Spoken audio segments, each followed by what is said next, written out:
Since Caitlin Clark has entered the league, the prevailing conversation around the WNBA has been drawing power. How is it possible that two of the WNBA's most heralded rookie sensations, both decorated national champions and names already etched in collegiate sports lore, could step into their professional preseason homecomings and experience such diametrically opposed receptions?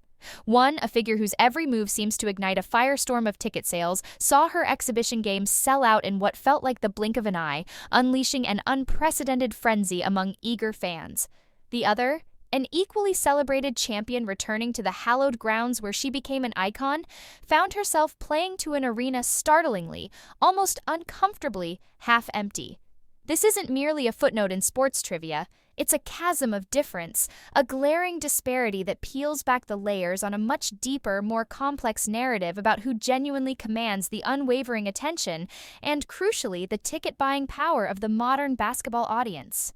What forces are really at play behind these divergent spectacles? And what does it reveal about the true nature of stardom in today's game? There's one thing that Angel Reese is not. Angel Reese is not a draw. If you haven't believed me before, this weekend further proved that point, because the Bayou Barbie was officially rejected in the Bayou. Angel Reese was rejected at home. Angel Reese, widely known by her moniker the Bayou Barbie, was slated for a triumphant professional preseason debut with her new team, the Chicago Sky. The setting was meticulously chosen, a game billed as her grand, emotional return to Louisiana State University. One would naturally envision Baton Rouge, a city passionate about its Tigers, absolutely electric with anticipation, rolling out the purple and gold carpet for the hero who had so recently delivered them a coveted national championship trophy, celebrated with such national fanfare. The Pete Maravich Assembly Center, an arena capable of holding over 13,000 fervent supporters and a place accustomed to raucous crowds, was ostensibly primed for an unforgettable night of celebration and adulation. However, as the lights came up and the game commenced, the anticipated deafening roar was more akin to a polite, almost subdued murmur. The reality on the ground was starkly, almost jarringly different from the pregame hype. Official attendance figures reluctantly trickled out, hovering around a mere 6,300 souls. This disappointing number meant the storied arena was not just underattended but barely half full, a visual and statistical letdown that felt miles away from a hero's welcome. Almost immediately, unvarnished, unfiltered photos began to circulate like wildfire across social media platforms, painting an undeniable and rather bleak picture of vast, echoing empty sections, a veritable sea of vacant purple seats that narrated a silent, yet powerfully resonant story, far more impactful and revealing than any carefully crafted press release ever could. The Chicago Sky go into LSU, the home court of Angel Reese. Man, it's going to be lit. It's going to be lit. Nobody showed up to this sucker. Nobody. Let me just blow this. Look at that. I noticed it right off the bat. Look, number one, look at all the purple seats down here in this lower bowl section.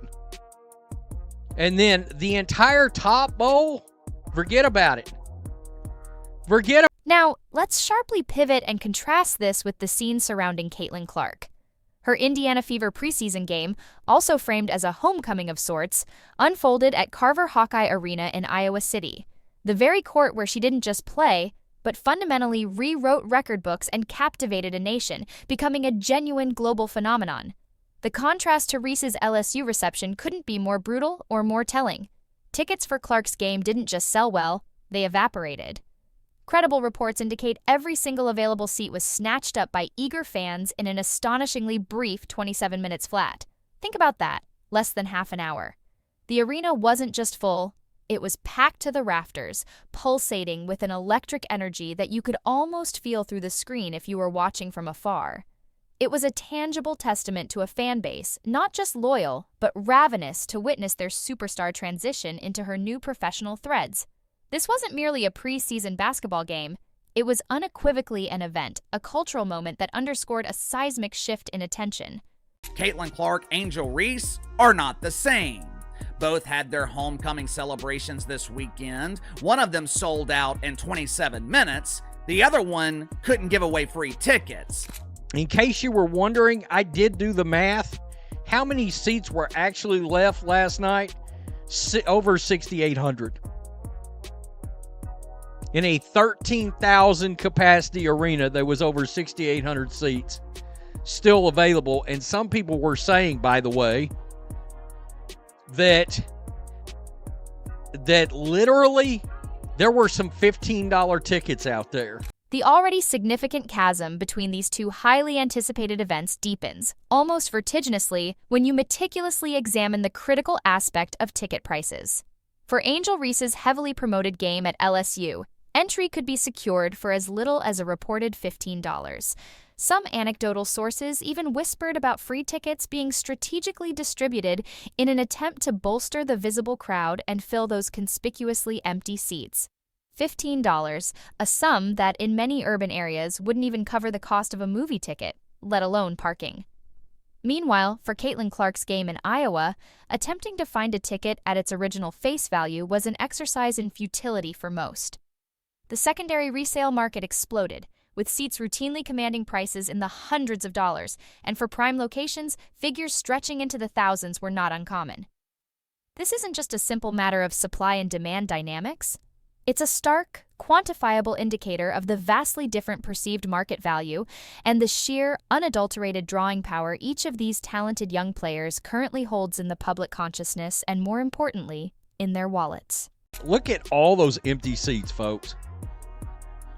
That is crazy as hell. I mean, empty, all that. Never mind all this.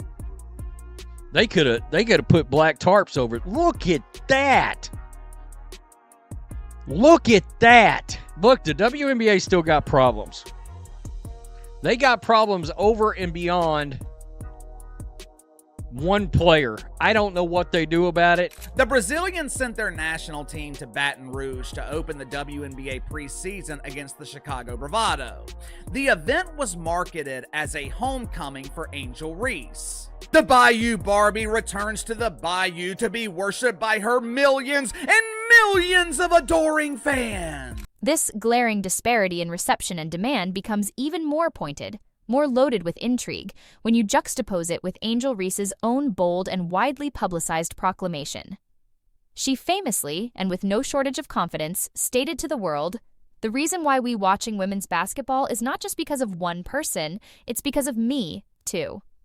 It was an undeniably confident, assertive claim to her significant share of the spotlight and a declaration of her integral role in the sport's rapidly burgeoning popularity. It was a statement that demanded attention, but, standing in the harsh glare of the visual evidence from her LSU return, the swaths of empty seats, the muted atmosphere, where, one must ask, were all those dedicated fans she purportedly brings to the game? The attendance numbers, cold and impartial, seemed to offer a challenging, if not outright contradictory, counter-narrative to her confident words, raising uncomfortable questions about the alignment of perception and reality. Good luck finding affordable tickets for the Indiana Fever preseason game against Brazil at Carver Hawkeye Arena. Seats at the arena for the May 4th matchup between the Indiana Fever and Brazil were first offered to season ticket holders and a few top donors. It didn't take long for them to be gone. Yeah, the reason why we watching women's basketball is not just because of one person. It's because of me too, and I want y'all to realize that. The palpable emptiness at Angel Reese's celebrated homecoming game wasn't just a case of a few scattered, unoccupied seats here and there. The issue was far more visually dramatic. The entire upper deck of the expansive Pete Maravich Assembly Center remained conspicuously closed off, completely untouched by human presence. Organizers apparently didn't even attempt to sell tickets for these upper sections, presumably because they understood, perhaps painfully, that they couldn't come close to filling the more desirable lower bowl seats. For a player who meticulously built her iconic Bayou Barbie brand and image on that very campus, who demonstrably led that very team to the pinnacle of collegiate glory, the stark inability to draw a capacity, or even a near-capacity crowd in her own collegiate backyard, was, to put it mildly, profoundly surprising and undeniably telling. What became of the legions of adoring fans who had once screamed her name from those very stands? The crowd was praising their Bayou Barbie. The chants of Angel Reese could be heard all the way in the third row. Problem is, I wouldn't exactly call it a crowd. Even calling it a small gathering might be inappropriate. Perhaps a more suitable description would be a family reunion. And then here we have today, basically clapping back at all of that and proving that they know that they are the moment, they are the Showtime team, they are the biggest team currently in the WNBA. This kind of stuff is not only good for the Indiana Fever, it's good for the entire WNBA. Social media, in its omnipresent and often brutally honest fashion, provided the unfiltered, unvarnished, and frequently unflattering gaze upon the situation. Candid photos and short video clips, shot by attendees present at Reese's LSU game, quickly proliferated across platforms like Twitter and Instagram, starkly showcasing the wide, undeniable swaths of empty seats. No amount of careful, strategic camera angles from the official broadcast could effectively hide or mitigate the pervasive reality that everyday fans were sharing instantly and globally. These weren't doctored images from so-called haters. These were simply unfiltered snapshots of an arena with far too few people in attendance for such a highly touted and celebrated return. In this digital age, the internet, with its relentless stream of user-generated content, became the undeniable, unofficial scorekeeper of actual attendance, a visual referendum on drawing power. Now, what I also think is hilarious is that they took that a step further. So if you go to the team store, the Indiana Fever's team store, you will see that they have a brand new t-shirt that they are selling. And that t-shirt says, "Every game is a home game." And then on the back, it says, "Now you know," with a sold out banner with all of their basically schedule. It's like a tour t-shirt and it says every game is a home game. As family and friends of Angel Reese welcome the Bayou Barbie back to the Bayou, pay very, very close attention to the so-called crowd. Roll the clip.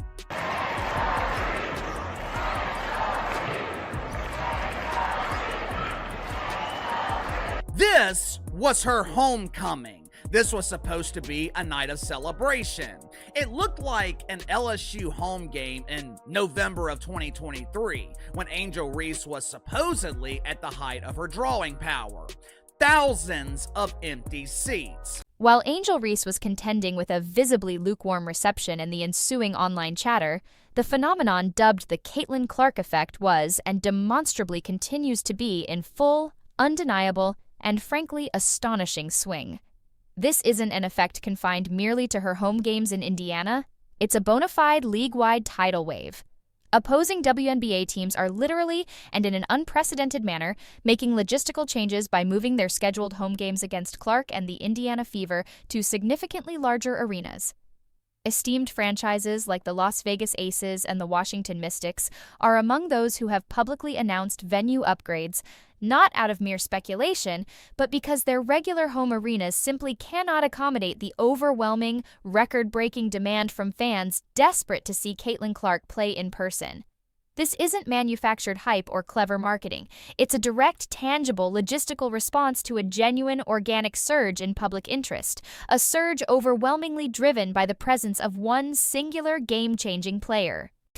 According to the mother of Angel Reese, who also refers to herself as Angel Reese, according to the original Angel, they are not celebrating her drawing power, mainly because it doesn't exist.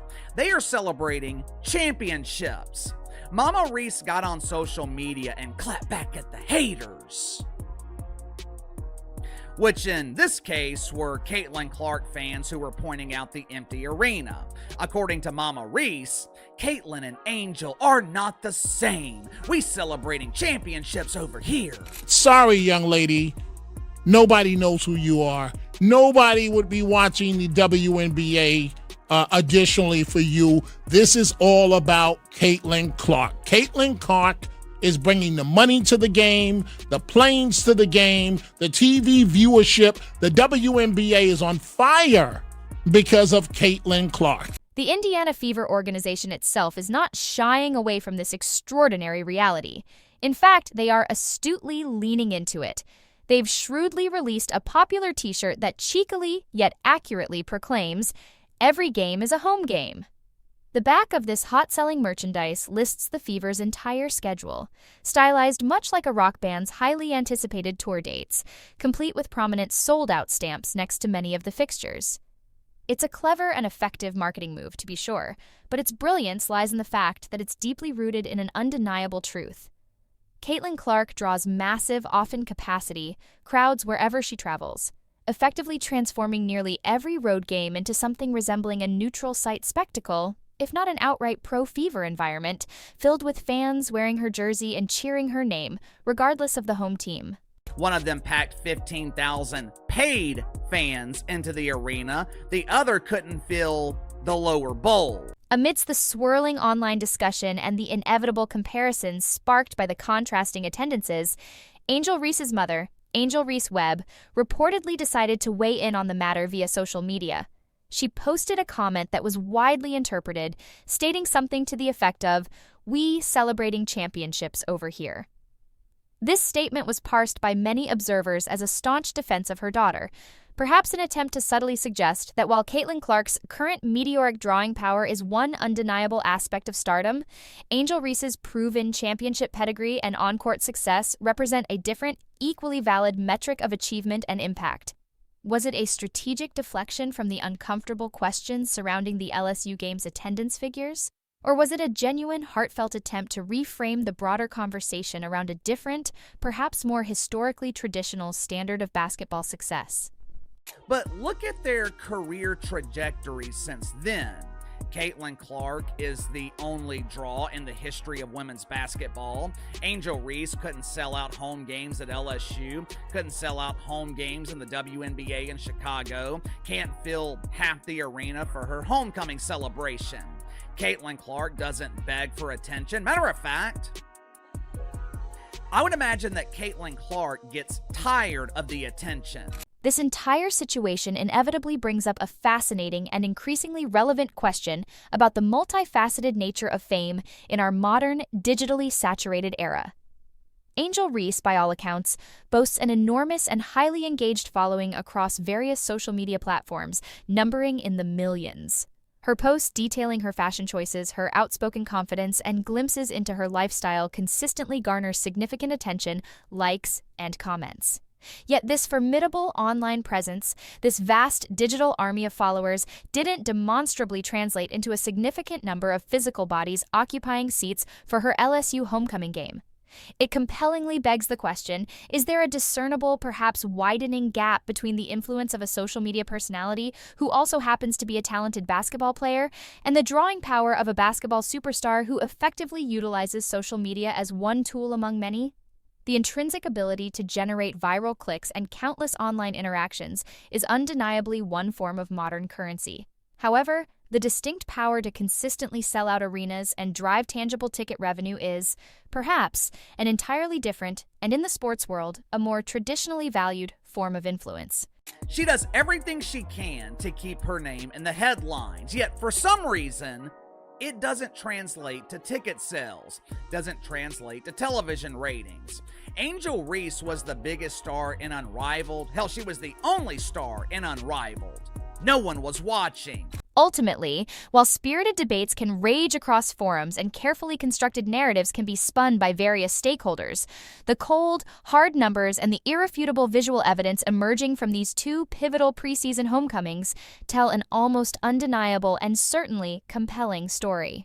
Both Angel Reese and Caitlin Clark are, without question, immensely talented athletes, proven champions at the collegiate level, and figures who are absolutely vital to the continued growth and exciting future of the WNBA. Both bring unique skills and personalities to the league. However, when the focus narrows specifically to the raw, quantifiable, and currently observable power to put paying fans in seats, to generate unprecedented league-wide buzz, and to move the economic needle in a significant way, the evidence at this specific juncture points overwhelmingly and decisively in one particular direction. The intense hype surrounding Caitlin Clark isn't just ephemeral talk or media conjecture. It's tangibly translating into record-breaking ticket sales, soaring viewership figures, and a palpable economic uplift for the entire league. The unspoken, perhaps uncomfortable truth illuminated by these contrasting events is that, at this precise moment in time, One player is demonstrably rewriting the rules of fan engagement and commercial impact for women's professional basketball, and the stark image of those thousands of empty chairs at the other's celebrated homecoming simply cannot be ignored or easily explained away. The fans, through their actions and their wallets, have already spoken volumes.